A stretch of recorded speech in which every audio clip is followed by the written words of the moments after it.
चलो देखो बच्चों, आज का हमारा अगला टॉपिक है गोली दर्पणों के लिए यूवीएफ में संबंध। तो हमें यूवीएफ में क्या निकालना है? संबंध निकालना है। ठीक है, चलो यूवीएफ में संबंध निकालते हैं ना। समझो ध्यान से कि यूवीएफ में जो संबंध होता है, आप पढ़े हो, अगर पढ़े होंगे तो आपको याद होगा 1/f बराबर 1/v प्लस 1/u, यही डेरिवेशन में आता है ना। आज समझ लेते हैं ये आता कैसे है ना। चलो ठीक है, समझाते हैं। देखो एक दर्पण मान लिए हैं जिसकी उभरी हुई सतह पर कलई की गई है और परावर्तन कहाँ से हो रहा है? अंदर से। तो इसके सामने एक वस्तु ए बी मान लिए हैं, तो वस्तु ए बी से एक प्रकाश किरण मुख्य अक्ष के समांतर जा रही है, तो दर्पण के बिंदु आर पर टकराने के पश्चात फोकस से होकर जा रही है, और दूसरी वक्रता केंद्र से होकर जा रही है, तो दर्पण से परावर्तन के पश्चात अपने ही मार्ग से वापस लौट जा रही है। ये दोनों प्रकाश किरण बिंदु ए डैश पर मिल रही है, यहीं पर इसका क्या बना लेते हैं? प्रतिबिंब। तो ए बी का उल्टा प्रतिबिंब ए डैश बी डैश बना है। ठीक है ना? ठीक है, तो ध्यान से थोड़ा देखना, ए डैश बी डैश बना है ना। अब इसको हम समझने की कोशिश करते हैं, थोड़ा 10 की मैथमेटिक्स का काम लगेगा। समरूपता अगर आप पढ़े होंगे तो जानते होंगे। ठीक है ना? देखिए दो ठो हम त्रिभुज निकालते हैं। त्रिभुज देखिए, एक ए बी सी, देख रहे हैं आप ना, ए बी सी। त्रिभुज ए बी सी तथा त्रिभुज ए बी सी तथा त्रिभुज ए डैश बी डैश सी में। अब थोड़ा ध्यान से दीजिए कि त्रिभुज ए बी सी कुछ ऐसा करके है, ए और बी और सी, और ए डैश बी डैश कुछ ऐसा करके अपना बना हुआ है, ए डैश बी डैश, ए डैश और बी डैश और क्या है? सी। बोलो सही है ना? अगर आप देखें तो देखिए यहाँ वाला जो एंगल है ये क्या है? शीर्षाभिमुख कोण है। क्या है? बोलो। ये वाला एंगल, ये वाला एंगल क्या होगा? कैंची बनी है ना, तो क्या है? शीर्षाभिमुख कोण है। तो यानी कि जो सी पर और सी पर जो एंगल बन रहा है, कौन सा कोण है? शीर्षाभिमुख कोण है, और क्या होगा? बराबर होगा। जबकि देखिए वस्तु हो चाहे प्रतिबिंब हो, किस पर लंबवत रहेगा? ये भी कितना रहेगा? लंबवत। यानी कि यहाँ पर भी 90 अंश और यहाँ पर भी 90 अंश। तो आप ऐसे याद कर लीजिए, यदि किसी दो त्रिभुज के ना दो कोण भी बराबर हो, दोनों समरूप होते हैं। वैसे आप ट्रिपल ए पढ़े होंगे, यदि किसी त्रिभुज का एक कोण किसी अन्य त्रिभुज के तीनों कोण के बराबर हो तो दोनों समरूप होते हैं। लेकिन अगर दो कोण भी बराबर हो तब भी वो समरूप होता है, क्योंकि तीसरा बराबर ही आएगा। तो त्रिभुज ए बी सी में ये दोनों क्या हैं? समरूप हैं ना, समरूप हैं। अब समरूप क्यों है आप जानते रहिए ना। समरूप हैं, अगर समरूप त्रिभुज हैं तो इसकी संगत भुजाएं क्या होंगी? अनुपातिक। तो मैं समरूप लिख देता हूं। तो मैं कौन क्या लिख रहा हूं? बोलो। पहले एंगल सी, तो angle A C B equal to वो वाला एंगल किसके? तो मैं इसको लिख सकता हूं ए डैश सी बी डैश ना, बराबर है। इसको मैं ए बोल देता हूं। और अगला मैं लिखता हूं किस में? 90 अंश वाला ना। तो एंगल ए बी सी, और एंगल उसमें क्या है? ए डैश और बी डैश और क्या है? सी। तो मैं इसको ए लिख सकता हूँ ना। तो आगे मैं लिख सकता हूँ अतः ए समरूपता समरूपता से ए समरूपता से त्रिभुज ए बी सी और ए डैश बी डैश क्या होंगे? समरूप होंगे। तो त्रिभुज ए बी सी तथा त्रिभुज ए डैश बी डैश सी क्या होंगे? समरूपता से त्रिभुज ए डैश क्या होंगे? समरूप होंगे। डायरेक्ट लिख दिया ना। तो यानी कि ए समरूप से त्रिभुज ए बी सी समरूप होगा त्रिभुज ए डैश बी डैश सी के। अगर दो त्रिभुज समरूप है तो उसकी संगत भुजाएं अनुपातिक होती हैं और संगत कोण क्या होते हैं? बराबर होते हैं। तो हमें संगत भुजा का अनुपात लेना है। देखो लंब भुजा ये है ना, तो इसका क्या होगा? बोलो। ए बी होगा। अब इसमें लंब ये है ना, तो इसका क्या होगा? A dash upon B dash ना। संगत भुजा अनुपातिक होंगी। अब अगली वाली क्या है? बी सी, तो इसमें क्या है? बी डैश सी। तो हम इसको लिख देंगे बी सी बटा बी डैश सी। बोलो समीकरण नंबर 1 वाले सही लिखे हैं ना। आगे चलें। ठीक है, देखो थोड़ा सा इसको इरेज करके आगे चलते हैं ना, इस साइड वाला।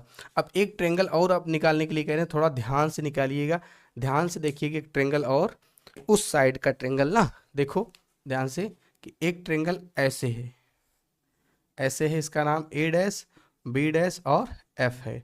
और एक ट्रेंगल आप ऐसे देखिए ऊपर बगल में, एफ एन आर में, देख रहे हैं ना। देखो इसमें भी यहाँ 90 अंश कोण है, यहाँ भी 90 अंश कोण है। और देखो यफ वाला बराबर होगा क्योंकि शीर्षाभिमुख कोण है ना। ठीक है, तो यानी कि ये वाला और ये वाला कोण क्या होगा? बराबर। यहाँ पर 90 अंश, यहाँ पर 90 अंश क्या होगा? बराबर। तो यानी कि इसमें भी ए समरूपता लग जाएगी, ये भी क्या हो जाएगा? समरूप हो जाएगा ना। ठीक है, तो लिख लेते हैं, यही लिख लेते हैं ना। त्रिभुज किसमें? त्रिभुज ए डैश बी डैश एफ तथा त्रिभुज किसमें? एफ एन आर में ना। एफ एन आर में। बोलो कौन कौन एंगल है, पहले उसको लिख लेते हैं। Angle A dash F B dash और एंगल एन एफ आर। अगला वाला एंगल बोलो क्या, 90 अंश वाला ना, तो लिख देंगे ए डैश बी डैश ए डैश बी डैश एफ, और उसमें लिखेंगे एंगल एफ एन आर में। तो आगे क्या लिख दे बोलो, इसी में जगह कम है तो इसलिए पूरा कंप्लीट कर लेते हैं ना। लिख लेते हैं अतः क्या, ए समरूपता से त्रिभुज कौन कौन जो माने थे, त्रिभुज क्या माने थे बोलो, ए डैश बी डैश एफ समरूप होगा किसके, त्रिभुज एफ एन आर के। अगर ये समरूप होगा तो इसकी संगत भुजाएं क्या होंगी, अनुपातिक। तो ले लेते हैं, जैसे ये लंब है तो ये वाली भी क्या होगी, लंब है। तो लिख लेते हैं, पहले इसको लिख लीजिए, क्या होगा बोलो, आर्यन बटे कितना होगा, A dash B dash equal to, तो आर्यन बटा क्या होगा, ए डैश बी डैश। तो यहाँ पर क्या लिख दे बोलो, एन एफ, तो एन एफ अपान क्या होगा, बी डैश एफ, क्या होगा, बी डैश एफ। समीकरण नंबर कितना, 2। अभी मत मानिए, रुक जाइए, अभी काम है। देखो अगर थोड़ा सा आप देख रहे हो, देखो जो ये आर्यन है, जो आर्यन है ऐसे ऐसे ऐसे क्या ए बी के बराबर होगा, जो आर्यन है वो किसके बराबर होगा, ए बी के। तो हम लिख लेते हैं आर्यन अपना जो है वो किसके बराबर होगा, ए बी के। तो इसे इंपोर्ट करते हैं वैल्यू, तो पुट कर दीजिए इसमें। तो मैं लिखूंगा यहाँ पर ए बी अपान कितना, A dash B dash equal to क्या लिखूंगा, एन एफ अपान कितना, बी डैश एफ। ठीक है ना।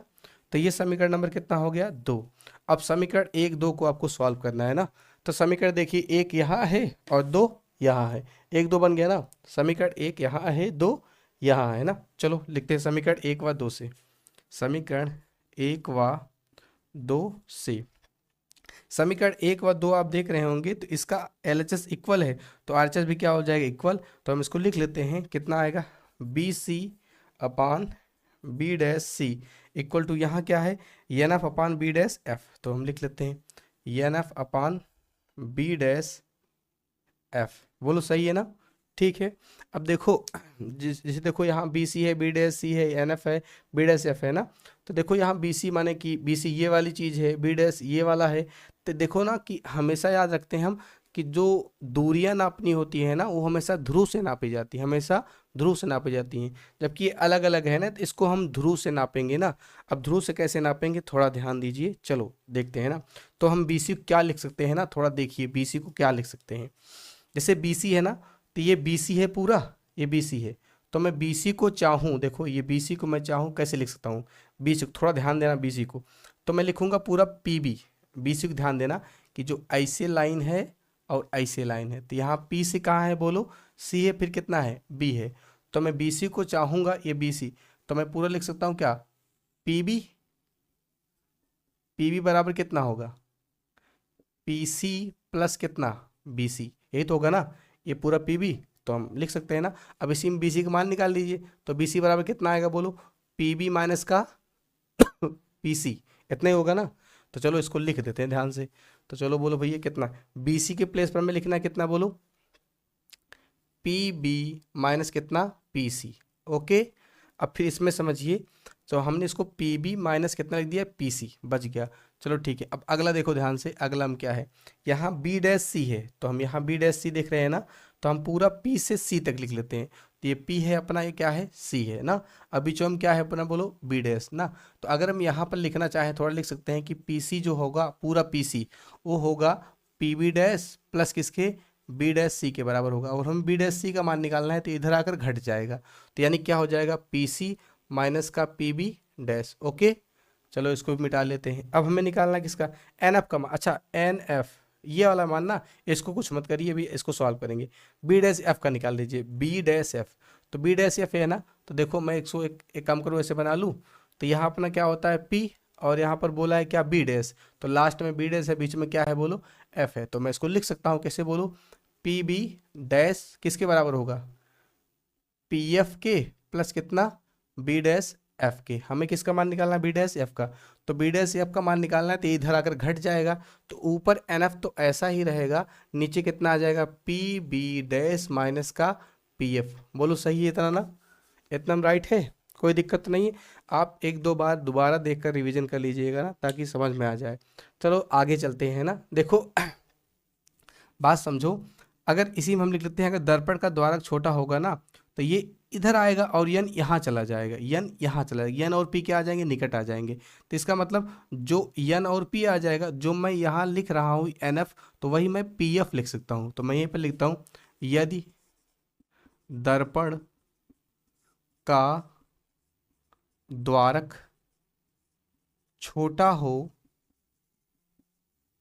तो यन पी के निकट होगा अतः जो मैं लिख रहा हूं एन एफ लिख रहा हूं वही क्या होगा, पी एफ होगा। ठीक है ना, यानी कि यन की जगह पी आ जाएगा, तो उसी में रख दीजिए। तो कितना होगा बोलो, पी बी माइनस का पी सी बटे में कितना बोलो, पी सी माइनस का P B dash equal to कितना आएगा, एन एफ की जगह क्या रखेंगे, पी एफ, और बटे में कितना होगा बोलो, पी बी डैश माइनस कितना, पी एफ ना।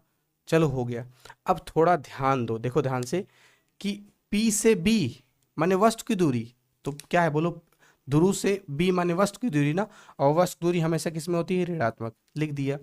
P से B वस्तु की दूरी हमेशा किस में होगी, ऋणात्मक में, तो इसको लिख दिया। चलो अब आगे चलते हैं ना।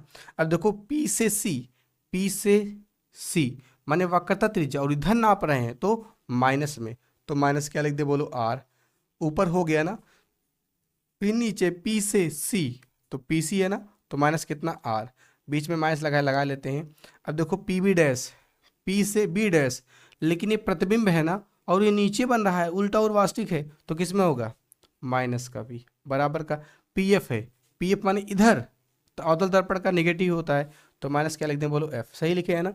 चलो आगे चलते हैं, बटे में फिर कितना है, पी बी डैश, अभी पी बी डैश का मान यहाँ लिखे थे, कितना है बोलो, माइनस का यू, माइनस का फिर बोलो कितना, पी एफ का मान माइनस का एफ। अब इसको सॉल्व करना है ना, थोड़ा ध्यान से दो कैसे सॉल्व करते हैं। तो ये क्या होगा बोलो, माइनस का यू, माइनस माइनस क्या आएगा, प्लस का आर, बटे कितना होगा, माइनस का आर, माइनस माइनस कितना होगा, प्लस का वी इक्वल टू कितना होगा, माइनस का एफ अपान में माइनस का वी, इसके जहाँ गुणा करेंगे प्लस का कितना आएगा एफ, तो इसका तिरछा तिरछा गुणा करा लेते हैं, तो कितना आएगा, माइनस का यू प्लस कितना आर, और अगले ब्रैकेट में कितना आएगा बोलो, माइनस का वी प्लस कितना एफ, और इधर गुणा करेंगे तो माइनस का एफ और कितना आएगा, माइनस का आर प्लस कितना वी। तो इसमें गुणा कराना है ना, चलो गुणा करा लेते हैं। जब गुणा कराएंगे यू में वी का गुणा होगा प्लस कितना आएगा, यू वी, ठीक है ना।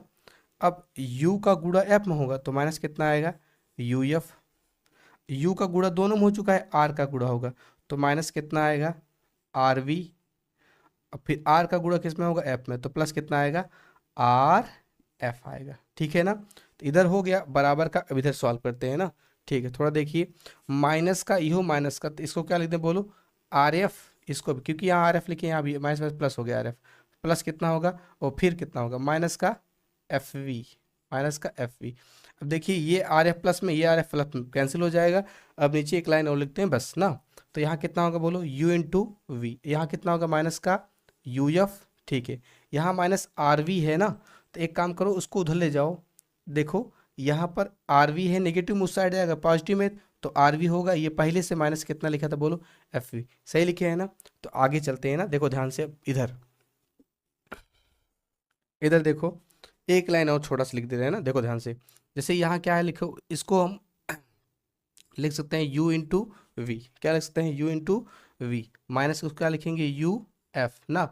आर का मान क्या होता है, टू एफ, आर बराबर टू एफ सिद्ध किए थे ना, तो कितना होगा, टू एफ वी माइनस कितना एफ वी। अब ये घट जाएगा तो यहाँ पे कितना आएगा बोलो, पूरा अपना कितना है ये, यू और वी है ना। चलो देखो, अरे यार देखो, इसको हम इधर घटाएंगे ना, तो यहाँ क्या लिखेंगे, यू इंटू वी ना, माइनस का यू एफ ऐसा रहने देते हैं, इक्वल टू ये घटेगा ना, कितना आ जाएगा, एफ वी सिर्फ आ जाएगा, चाहे देख लीजिए दो में से एक गया एफ वी, और इसको उधर भेज दीजिए तो कितना आएगा, यू वी इक्वल टू कितना आएगा यहाँ पर बोलो, एफ वी प्लस का यू एफ, सही है ना। तो हम एक काम करते हैं, इसमें से देखो ना, यहाँ यू वी है, या यहाँ हमें एक लाना होता है, वन अपान एफ ना, तो इसी से भाग लगा लेते हैं, कितना होगा, यू इंटू वी बटे कितना होगा, यू इंटू वी, यहाँ पर कितना लिखा है, एफ वी बटे कितना होगा, यू इंटू वी, यहाँ पर क्या लिखा है, यू एफ बटे कितना होगा, यू इंटू वी। तो ये पूरा कट कितना आ गया, एक, और यहाँ पर वी से वी कटा कितना आ गया, एफ अपान यू आ गया, प्लस यहाँ इससे ये कट गया, कितना आ गया, एफ अपॉन वी, दोनों में हम एफ कॉमन ले सकते हैं, तो 1 इक्वल टू कितना आ गया एफ, तो 1 बटा कितना आ गया यू प्लस 1 बटा कितना आ गया वी, एफ बटे में आ जाएगा तो 1 बटा एफ बराबर कितना आएगा 1 बटा यू प्लस 1 बटा वी, यही अपना डेरिवेशन है, आगे पीछे इसको लिख सकते हो। चलो पूरा सिद्ध हो गया।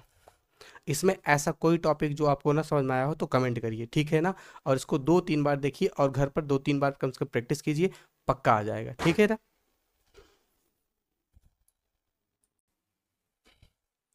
चलिए तो अपनी आज अगली हेडिंग है क्या, रेखीय आवर्धन। क्या है रीडिंग, रेखीय आवर्धन, क्या है रेखीय आवर्धन, लीनियर मैग्निफिकेशन कहते हैं। यानी कि रेखीय आवर्धन होता क्या है समझ लेते हैं ना, कि हम लोग दर्पण का सूत्र और वक्रता त्रिज्या फोकस दूरी में संबंध पढ़ चुके हैं। अब पढ़ने वाले हम क्या, रेखीय आवर्धन। देखो रेखीय आवर्धन को यम से दिखाते हैं, तो यम बराबर होता है आई अपान ओ। तो ऐसे याद कर लीजिए, किसी दर्पण द्वारा बने प्रतिबिंब की लंबाई और वस्तु की लंबाई के अनुपात को रेखीय आवर्धन कहते हैं। हम क्या बोले हैं, किसी दर्पण द्वारा बने प्रतिबिंब की लंबाई और वस्तु की लंबाई के अनुपात को रेखीय आवर्धन कहते हैं। परिभाषा लिख लेंगे आप ना, ठीक है। तो प्रतिबिंब की लंबाई मानी इमेज की लेंथ ना, और वस्तु की लंबाई माने ऑब्जेक्ट की लेंथ, यानी कि यम बराबर कितना होता है आई अपान ओ, और ये इक्वल होता है माइनस का वी अपान यू। तो इसको हम सॉल्व करके बता रहे हैं कैसे आता है ना। तो फिलहाल आप याद रखेंगे ना, रेखीय आवर्धन क्या होता है, किसी दर्पण द्वारा बने प्रतिबिंब की लंबाई और वस्तु की लंबाई के अनुपात को रेखीय आवर्धन कहते हैं। इसे यम से प्रदर्शित करते हैं, यम बराबर I upon O equal to minus का वी बाई यू, ठीक है ना। अब इसमें कुछ बात और समझ लीजिए देखिए, यम का मान कभी 1 आ सकता है, यम का मान कभी 1 से बड़ा आ सकता है, यम का मान कभी 1 से छोटा आ सकता है। तो 3 कंडीशन होगी ना, तो याद कर लीजिए, अगर यम का मान सोच लीजिए, अगर यम का मान कभी 1 के बराबर आ सकता है तो वस्तु और प्रतिबिंब दोनों क्या रही होंगी। देखो यहाँ पर देख लो, अगर आई अपान ओ है ना, अगर यम का मान सपोज दैट 1 आ रहा है तो दोनों 1 रही होंगी। इसका मतलब उस समय वस्तु का आकार और प्रतिबिंब का आकार क्या होगा, दोनों बराबर होगा। वस्तु का आकार और प्रतिबिंब का आकार क्या होगा, दोनों बराबर आएगा। याद रखना, अगर रेखीय आवर्धन 1 आ रहा है तो वस्तु का आकार और प्रतिबिंब का आकार दोनों क्या होगा, बराबर होगा। अब यम का मान 1 से बड़ा आ रहा है, तो 1 से बड़ा आने का मतलब है कि जो ऑब्जेक्ट है, ऑब्जेक्ट से बड़ी वस्तु आएगी, प्रतिबिंब बड़ा आएगा ना। तो यम का मान अगर 1 से बड़ा आ रहा है तो यानी प्रतिबिंब क्या आएगा, बड़ा आएगा। प्रतिबिंब क्या आएगा, बड़ा। प्रतिबिंब क्या आएगा, प्रतिबिंब का आकार कैसा होगा, बड़ा। वस्तु से क्या होगा, बड़ा, यानी कि आभासी वाला रहा होगा, ठीक है ना। आभासी जरूरी नहीं है, लेकिन हाँ बोलो को सर जी अवतल दर्पण में ऐसा नहीं होता है, ठीक है ना। यानी कि यम का मान अगर बड़ा, यम का मान बड़ा आ रहा है तो याद रखो वस्तु जो प्रतिबिंब है वो वस्तु से क्या आएगी, बड़ी आएगी, ठीक है। यम का मान छोटा आएगा, अगर यम का मान छोटा आएगा इसका मतलब प्रतिबिंब वस्तु से छोटा आएगा। तो बस इतने कंसेप्ट हैं। तो यानी कि रेखीय आवर्धन को फिर से रिविजन कर लो कि दर्पण द्वारा बने प्रतिबिंब की लंबाई और वस्तु की लंबाई के अनुपात को रेखीय आवर्धन कहते हैं। इसे यम से प्रदर्शित करते हैं, यम बराबर I upon O equal to minus V upon U होता है। यम का मान 1 है तो वस्तु का आकार और प्रतिबिंब का आकार बराबर होगा। यम का मान 1 से बड़ा है तो वस्तु का आकार जो होगा वो प्रतिबिंब के आकार का छोटा होगा, यानी प्रतिबिंब क्या होगा, बड़ा होगा, ठीक है। अगर यम का मान छोटा है तो प्रतिबिंब क्या होगा, छोटा, किससे, वस्तु से छोटा होगा, ठीक है ना। अब चलो अगला पढ़ लेते हैं, इसका डेरिवेशन, ठीक है ना। चलिए तो आज अपना अगला टॉपिक है क्या, रेखीय आवर्धन के लिए सूत्र। इसको पढ़ने के बाद हम दर्पण का पहचान पढ़ेंगे और उपयोग पढ़ेंगे, फिर वो चैप्टर पूरा खत्म हो जाएगा, ठीक है ना। तो चलो देखो, रेखीय आवर्धन के लिए सूत्र हमें पता है कि रेखीय आवर्धन को m से प्रदर्शित करते हैं। m बराबर क्या होता है, आई upon O equal to minus का वी अपान यू, यही आएगा ना। तो हम सॉल्व करते हैं। देखो ध्यान से, एक मान लिए वस्तु ए बी है, जहाँ से प्रकाश किरण मुख्य अक्ष के समांतर गई, दर्पण से परिवर्तन पथ ऐसे जाएगी, दूसरी वक्रता केंद्र से गई है, टकराने के पश्चात अपने मार्ग से वापस लौट जाती है। ऐसी जितनी भी प्रकाश किरणें होंगी सब ऐसे टकरा के आ रही होंगी ना, टकरा के, ठीक है। देखो ना, अब मैं हिंदी नहीं लिखवा रहा हूँ कि ये माना यम1 और यम2 एक दर्पण का द्वारक है जिसका ध्रुव P है, सब नहीं लिखवा रहा हूँ, मैं डायरेक्ट सॉल्व करने वाला हूँ ना, ठीक है। देखो डायरेक्ट कैसे सॉल्व करेंगे, तो मैं 2 ट्रेंगल आपको दिखाने वाला हूँ, आप ट्रेंगल देखिए बस ना। त्रिभुज ए बी पी तथा, आप देख रहे हैं कि नहीं, त्रिभुज ए बी पी, तो मैं इसको बाहर निकाल देता हूँ ना। त्रिभुज ए बी पी, आप देख रहे होंगे ए और बी और पी, ठीक है। त्रिभुज ए बी पी तथा त्रिभुज, एक त्रिभुज और देखिए, कि आपको देखना है ऐसे ए डैश बी डैश पी में ना, देख रहे हैं त्रिभुज ए बी पी तथा त्रिभुज ए डैश बी डैश पी में। अगर आप थोड़ा सा देखें, देखिए ये बीच में जो लाइन कभी वक्रता केंद्र से जाती है वो हमेशा लंब कहलाती है। इसके पहले वाले टॉपिक में हम समझाए हैं ना, सेंटर से पास होने वाली लाइन किसी भी गोले के लिए उसका लंब होती है ना, ठीक है। तो यानी कि अपनी लंब कहलाएगी। तो ये वाला अपना आपतन कोण होगा और ये वाला क्या होगा, परावर्तन कोण होगा। तो आपतन और परावर्तन का कोण क्या होगा, बराबर होगा। यानी कि इसका मतलब यहाँ वाला कोण और यहाँ वाला कोण क्या होगा, बराबर। बोलो ठीक है, बराबर कोण होगा ना, ठीक है। अब देखो यहाँ पर वाला कोण 90 अंश होगा और यहाँ पर भी कोण क्या होगा, 90 अंश कोण होगा। इसका कहने का मतलब यहाँ पर भी 90 अंश है, यहाँ पर भी 90 अंश कोण है। अब बताइए इस त्रिभुज में और इस त्रिभुज में दो कोण क्या हो गए, बराबर हो गए। अगर दो कोण बराबर हो गए तो ये क्या हो गया, समरूप हो गया। और समरूप त्रिभुज की संगत भुजाएं अनुपातिक होती हैं। तो कर लेते हैं भाई साहब। तो त्रिभुज इतना इतना में तो पहले कोण क्या लिखते हैं, पी वाला। तो लिख लेते हैं ए पी बी इक्वल है किसके, बोलो, ए डैश पी बी डैश के, ए डैश पी बी डैश के ना, इक्वल है, ठीक है। दूसरा 90 अंश वाला, तो मैं इसको लिखता हूँ A B P equal to, इसको लिखूंगा A dash B dash P. ये भी एंगल है, ये भी एंगल है, तो लिख लेंगे अतः ए समरूपता से कौन कौन त्रिभुज, त्रिभुज ए बी पी समरूप होगा त्रिभुज ए डैश बी डैश पी के। अगर समरूप त्रिभुज है तो इसकी संगत भुजाएं क्या होंगी, अनुपातिक होंगी। तो भुजा का अनुपात ले लीजिए बस। अब संगत भुजाएं क्या लेना है, ध्यान देना। तो हम यहाँ लिख लें A B upon A dash B dash. तो लिख लेते हैं A B upon A dash B dash, okay, equal to यहाँ पर लिख लेते हैं पी बी अपान, यहाँ क्या होगा पी बी डैश। तो क्या लिख लिया, पी बी अपान पी बी डैश, ओके, सही लिखे है ना। आगे चलते हैं ना। तो यहाँ पर हम इसको अगर चाहें व्युत्क्रम करना चाहें तो व्युत्क्रम करने पर नीचे वाला ऊपर, ऊपर वाला नीचे, तो क्या हो जाएगा, बोलो ए डैश बी डैश, उसे कोई दिक्कत होने वाली नहीं है। अपान कितना होगा ए बी इक्वल टू कितना आएगा, बोलो पी बी डैश अपान कितना, पी बी ना। अब देखो ए डैश बी डैश जो है, ये ए डैश बी डैश हो तो ये प्रतिबिंब की लंबाई है। ये प्रतिबिंब क्या है, लंबाई है। वो भी प्रतिबिंब नीचे बना है तो माइनस का, तो माइनस क्या लिख दे, आई। और ए बी क्या है, ए बी वस्तु की लंबाई है, तो ऊपर नाप रहे हैं तो क्या होगा, प्लस में। तो क्या लिख दिया, हाँ ओ प्लस में, ठीक है ना। आगे चलते हैं। अब देखिए जो वहाँ पी बी डैश लिखा है, पी बी डैश, पी से बी डैश, तो हम इधर मुख्य अक्ष के इधर नाप रहे हैं तो किस में होगा, माइनस में होगा। और पी बी मानी वस्तु की दूरी, इधर नाप रहे हैं तो किस में होगा, माइनस में होगा। ई माइनस से माइनस काट दें, ई माइनस माइनस क्या हो जाएगा, कट जाएगा। तो माइनस का आई अपान कितना होगा, ओ होगा इक्वल टू वी अपान कितना होगा, ई माइनस उधर भेज दीजिए तो आई अपान कितना हो जाएगा, ओ माइनस का वी अपान कितना हो जाएगा, यू। इतना हो गया ना। हम इसी को कहते हैं, चूंकि इसी को बोलते हैं प्रतिबिंब वस्तु दर्पण द्वारा बने प्रतिबिंब की लंबाई, वस्तु की लंबाई क्या बोलते हैं, रेखीय आवर्धन। तो एम बराबर कितना होगा, आई upon O equal to minus का वी अपान यू। तो ये अपना हो गया पूरा डेरिवेशन। ये चैप्टर का लास्ट डेरिवेशन था, पूरा डेरिवेशन खत्म हो गया। थोड़ा सा एक समय और दे दीजिए मुझे, थोड़ा सा मैं समझाता हूँ ना। देखो ध्यान से जो अगली अपनी जो हेडिंग होने वाली हो होने वाली है कि दर्पण की पहचान कैसे करोगे। चलो अगली हेडिंग है दर्पण की पहचान। देखो दर्पण की पहचान कैसे करेंगे हम समझ लेते हैं। देखो मेरे पास 3 प्रकार का दर्पण है ना। एक ठो ये वाला दर्पण जो प्लेन वाला होता है, जिसकी परावर्तक सतह क्या होती है, समतल होती है, उसे क्या कहते हैं, समतल दर्पण कहते हैं। एक ठो क्या होता है, बोलो उल्टा सी। एक ठो होता है सीधा सी। तो इसकी उभरी हुई सतह पर हम कलाई कर देते हैं और परावर्तन कहाँ होता है, अंदर की सतह से होता है। तो इसे क्या कहते हैं, अवतल दर्पण कहते हैं। क्या कहते हैं, अवतल दर्पण कहते हैं। अब इसकी अंदर की सतह पर हम कलाई कर देते हैं, परावर्तन कहाँ होता है, बाहरी सतह से होता है। तो इसे क्या कहते हैं, उत्तल दर्पण क्या कहते हैं ना, ठीक है। तो देखो ध्यान से, हमें दर्पणों की पहचान करनी है। तो अब एक काम कर ले रहे हैं कि मेरे पास एक स्केल है ना। अगर मैं एक स्केल ले लेता हूँ, अगर मैं इसके परावर्तक को टच कराऊं, अगर सब जगह टच कर जा रहा है, दर्पण सब जगह टच कर जा रहा है, तो उसे बोलेंगे समतल दर्पण। अगर देखो किनारों किनारों पर, देखो यहाँ यहाँ टच कर रहा है ना, अगर किनारों किनारों पर टच करेगा उसे कहेंगे अवतल दर्पण, अगर बीच में टच करेगा तो उसे क्या कहेंगे, उत्तल दर्पण। इसका मतलब दर्पण की पहचान सिंपल में ऐसे करनी है, एक भैया समतल रॉड ले लेनी है, उसको क्या करनी है, दर्पण पर टच कराना है। अगर सब जगह टच करेगा तो समतल, अगर किनारों किनारों पर टच करेगा तो अवतल, अगर बीच में टच करेगा तो उत्तल।